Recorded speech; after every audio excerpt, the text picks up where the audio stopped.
You would have recognized the smell before you saw the city. Tenochtitlan in 1519 was bigger than any city in Spain, threaded with canals, stacked with gardens, loud with market noise and the low drone of ceremonial drums. It was also surrounded by nations who despised it. The Aztecs had built their empire on extraction and blood, and every tribute caravan that left a neighboring city left behind people who remembered. When a strange fleet appeared on the coast that spring, carrying pale men with iron weapons and animals nobody had a word for yet, some of those nations saw not a threat, but a weapon. What none of them stopped to ask was who that weapon would belong to once the killing was done. August of 1521. The lake smelled like burning and rot for miles. Tenochtitlan, the capital of the Aztec Empire, had been one of the largest cities on Earth. At its peak, somewhere between 200,000 and 300,000 people lived there. Canals instead of streets, floating gardens stretching to the horizon, temples that caught the sunrise from 50 miles away. European visitors who saw it in 1519 said they thought they were dreaming. They had nothing at home that compared. By August of 1521, it was rubble and bodies. The causeways were broken. The great temple was gone.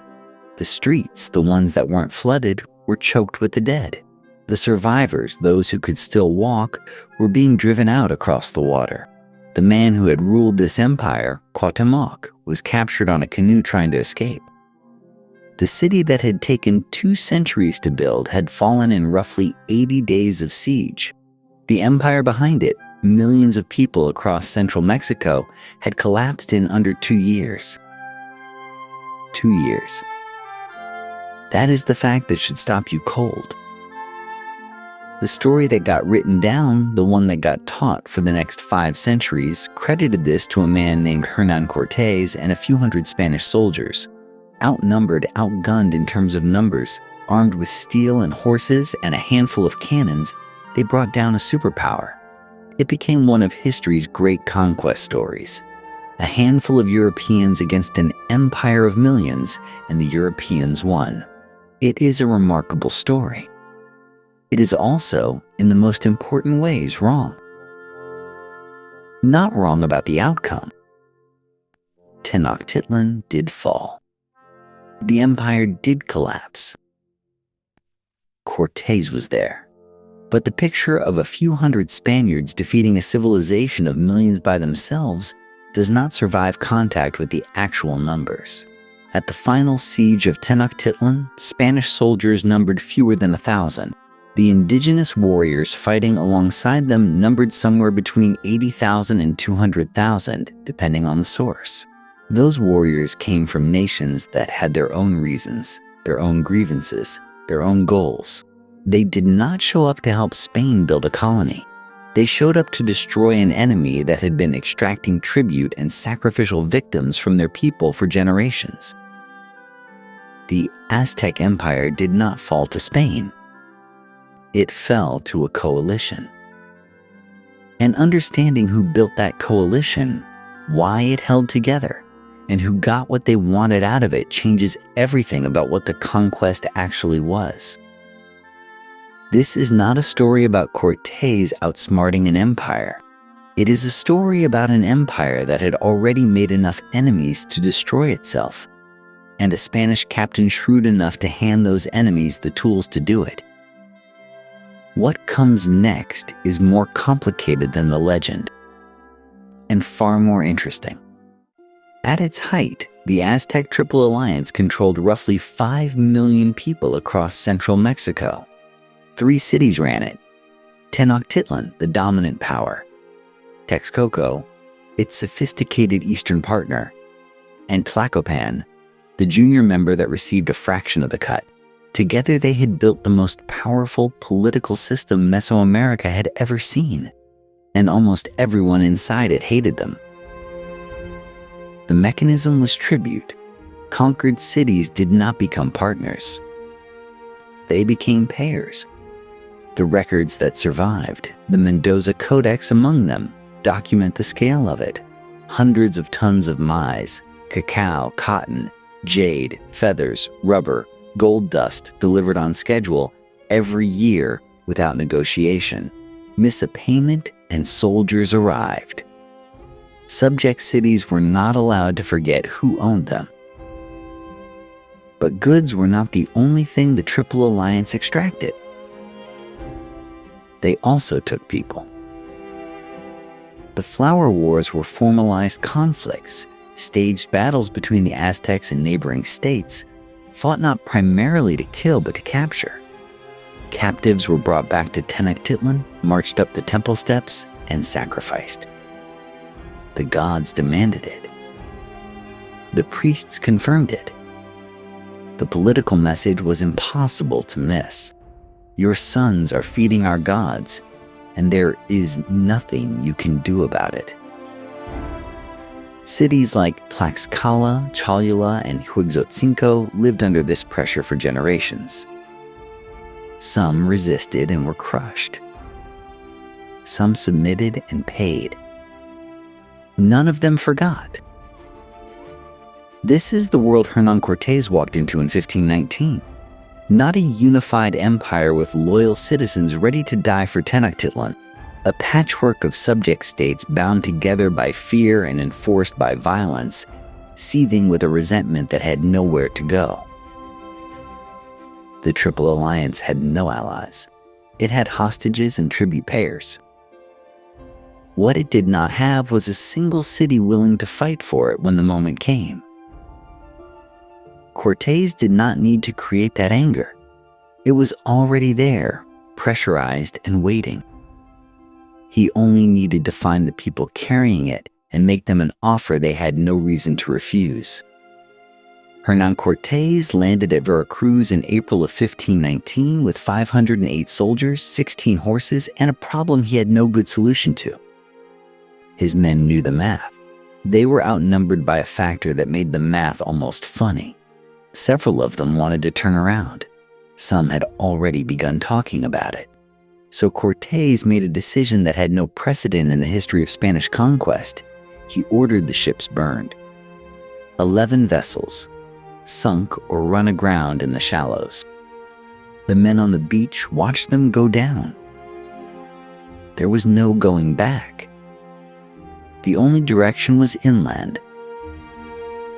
What Cortés could not have known yet, though he was about to find out fast, was that the coast was already trying to tell him something. The Totonacs of Zempoala were one of the first peoples to approach him.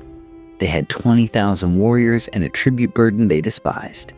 Their representative sat down with Cortés and explained, through translation, exactly what the Aztec system felt like from the inside. The taxes.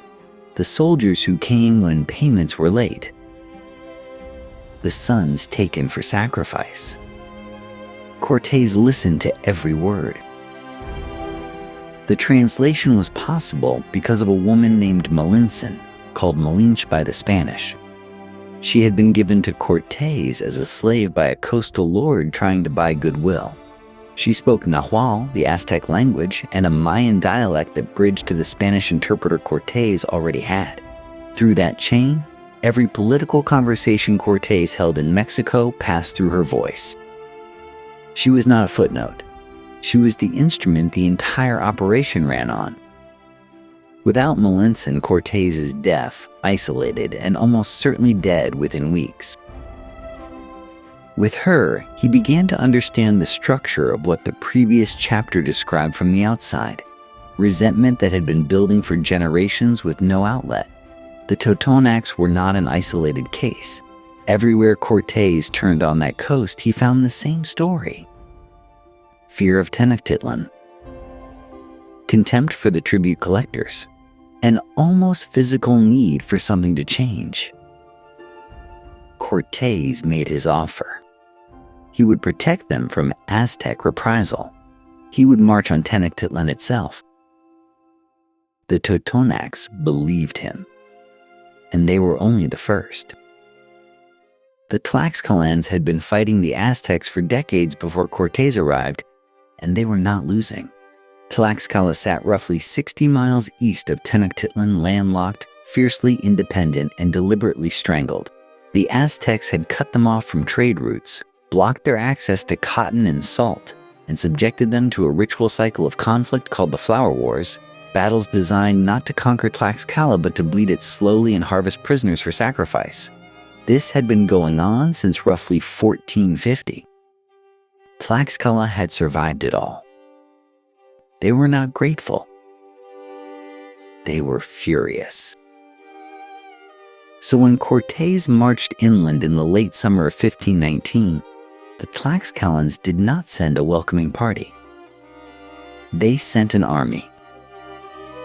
What followed nearly ended the entire expedition. The Tlaxcalan forces attacked in waves across several days, thousands of warriors at a time, and they were not intimidated by horses or by guns. They had never seen either before, but they adapted fast. They targeted the horses specifically. They swarmed in numbers that neutralized Spanish firepower. Cortés's men suffered real casualties, real wounds, real fear. Several soldiers died. The Spanish were not conquering Tlaxcala. They were surviving it. Then the Tlaxcalan commander stopped and made a calculation that would alter the history of an entire continent. They could see what Cortés had: steel, horses, alliances with the coastal peoples, and an audacity that looked either suicidal or unstoppable. More importantly, they could see that he was marching directly toward Tenochtitlan.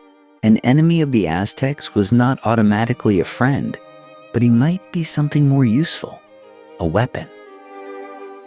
The Tlaxcalans offered a treaty. Cortés accepted instantly. What joined his column after that was not a symbolic gesture.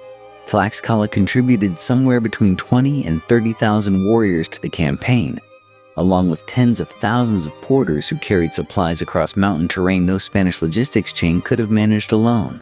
The tiny Spanish force had just acquired the most battle-hardened army in central Mexico, one that knew the terrain, knew the enemy, and had 50 years of scores to settle. Cortés thought he was using the Tlaxcalans. The Tlaxcalans were equally certain they were using him. Both were right. And that tension would determine exactly how the fall of Tenochtitlan actually unfolded. On November 8th, 1519, Hernán Cortés walked across the Great Causeway into Tenochtitlan with roughly 400 Spanish soldiers and thousands of Tlaxcalan warriors at his back. Moctezuma came out to meet him in person, carried on a litter, dressed in turquoise and gold. They exchanged gifts. They spoke through translators. And then Cortés marched his army into the heart of the most powerful empire in the Americas and did not leave. Within a week, he had taken Moctezuma hostage. The justification was flimsy, a pretext involving a skirmish on the coast. The reality was strategic. Cortés understood that holding the emperor meant holding the empire, at least temporarily. Moctezuma issued orders from captivity. His nobles obeyed, confused and furious, unsure how to respond when the voice of their god-king was delivering commands from a Spanish-controlled room. The arrangement was unstable from the first moment. Everyone in the city knew it. Then Cortés left. He marched back to the coast to deal with a rival Spanish force sent to arrest him, leaving a commander named Pedro de Alvarado in charge of the capital. In May of 1520, during the festival of Tlaxcala, Aztec nobles gathered in the courtyard of the Great Temple to perform sacred dances. Alvarado ordered an attack. Spanish soldiers and their allies sealed the exits and killed somewhere between 600 and 1,000 unarmed people. The reason remains disputed. The result does not. Tenochtitlan exploded. When Cortés returned to find the city in open revolt, he had Moctezuma address the crowds from a rooftop to call for calm. The people threw rocks at their emperor. He died days later, either killed by his own people or strangled by the Spanish, depending on who was telling the story. Cortés knew he had lost the city. On the night of June 30th, 1520, he attempted a silent retreat across the western causeway. The Aztecs found them before they reached open water. What followed was called La Noche Triste, the sad night. Hundreds of Spanish soldiers drowned under the weight of gold they refused to drop. Nearly half of Cortés's European force died. Most of his artillery was gone. He had been driven out completely. The empire was still standing. He would be back in 11 months. Cuitlahuac had been emperor for less than a month when the dying started.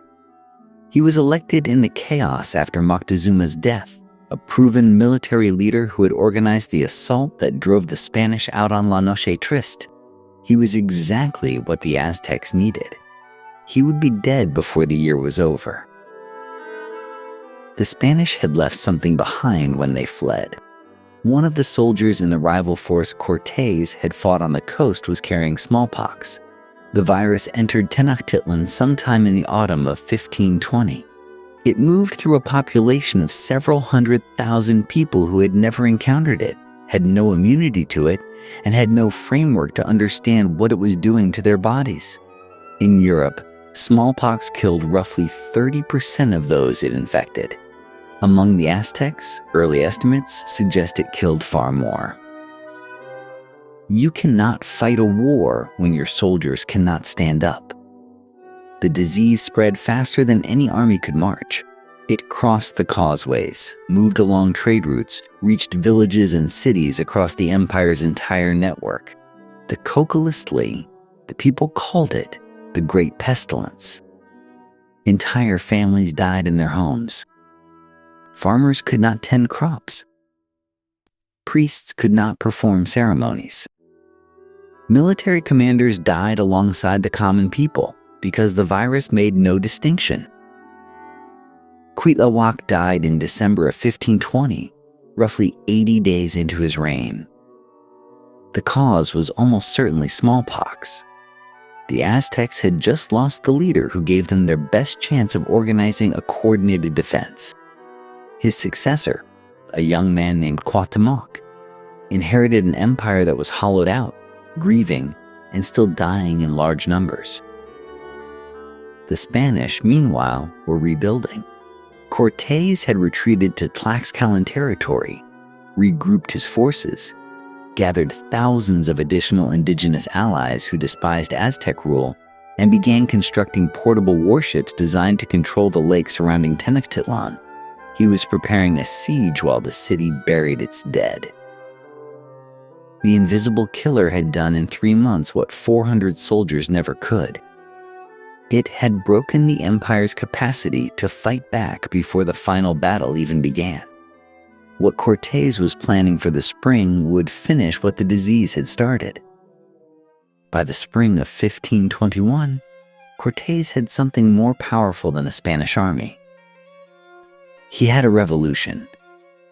The Tlaxcalans had despised Aztec rule for generations, forced to supply human tribute for sacrifice while being systematically strangled economically.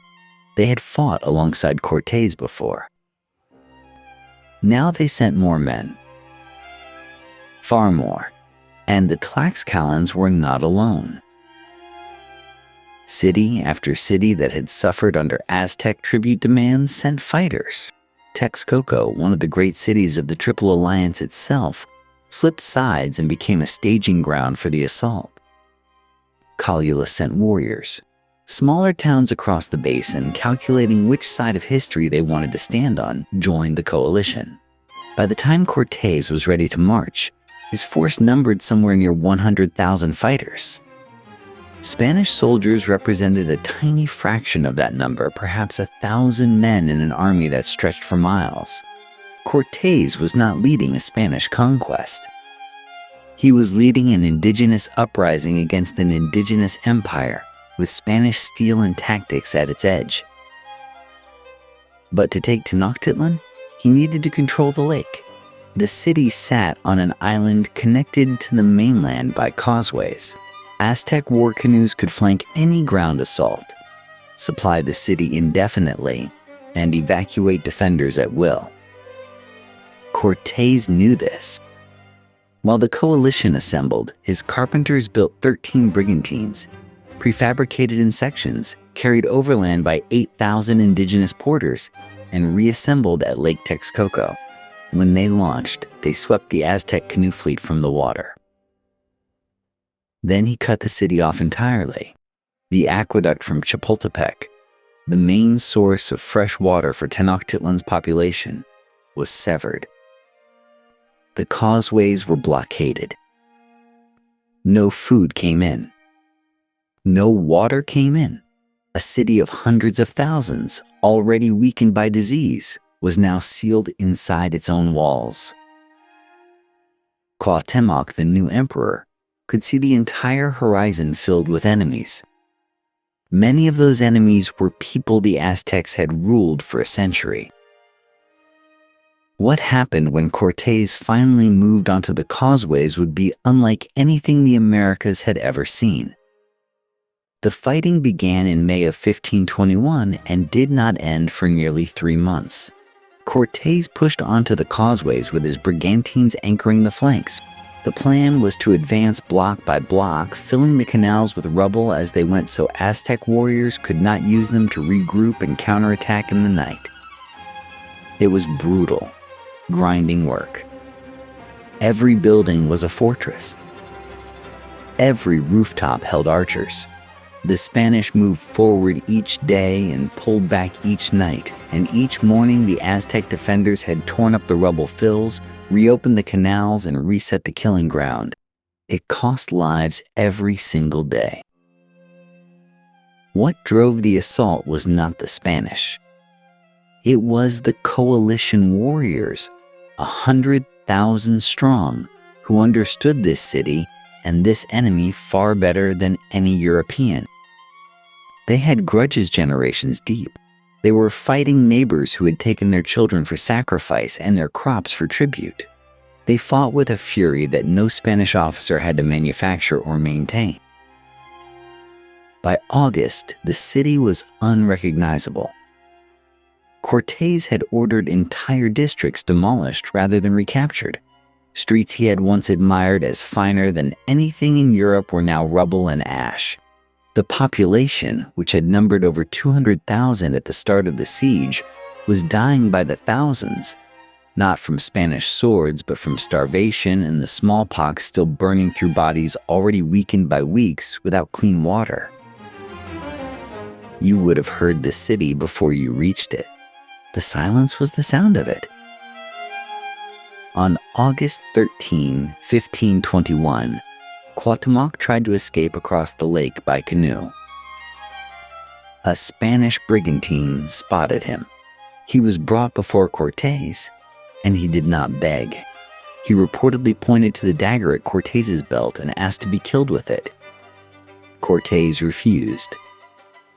He needed the emperor alive. Tenochtitlan was gone. The greatest city in the Western Hemisphere, the one that had stunned Spanish soldiers to silence when they first saw it gleaming across the water, had been destroyed street by the people it had dominated for a century. The question history rarely asks is what those allies expected to get in return. What Cortés promised them and what they actually received is a different story entirely. The Tlaxcalans expected partners. What they got was a new set of rulers. Within years of Tenochtitlan's fall, the Spanish colonial system folded the entire coalition under the same imperial machinery they had just helped dismantle. Tribute demands returned. Forced labor returned. The structure changed hands, but the weight of it landed on the same backs. The Tlaxcalans were granted minor exemptions, a few ceremonial honors, some reduced tax obligations that lasted a generation before being quietly erased. Their alliance, which had made the conquest possible, was rewarded with subjugation on a slightly delayed schedule. The chronicles made sure most people would never know any of that. Cortés wrote his own account in real time, sending letters directly to the Spanish crown. Letters that centered himself on every page and reduced his indigenous allies to background detail. Other Spanish historians followed his lead. By the time the story calcified into the version taught across Europe, it was a tale of a few hundred Spaniards dismantling a savage empire through audacity and divine favor. No 100,000 coalition warriors. No generations of Aztec enemies eager for revenge. No epidemic doing the heaviest killing. Just Cortés, the sword, and destiny. That myth survived 5 centuries because it was useful. Empires need clean origin stories. A lone conqueror is a hero. A coalition of indigenous nations exploiting Spanish firepower to settle old scores is a more complicated thing, one that raises uncomfortable questions about who actually had the grievance and who had the agency. But here is what the real history tells you. Tenochtitlan did not fall because Spanish soldiers were unstoppable. It fell because the Aztec Empire had spent a century making enemies of every people within reach. And those people were waiting for exactly the right moment and exactly the right weapon. Cortés did not conquer an empire. He was handed one by the people that empire had broken. Empires rarely fall from outside. They collapse the distance between their cruelty and its consequences, and then someone else walks through the door.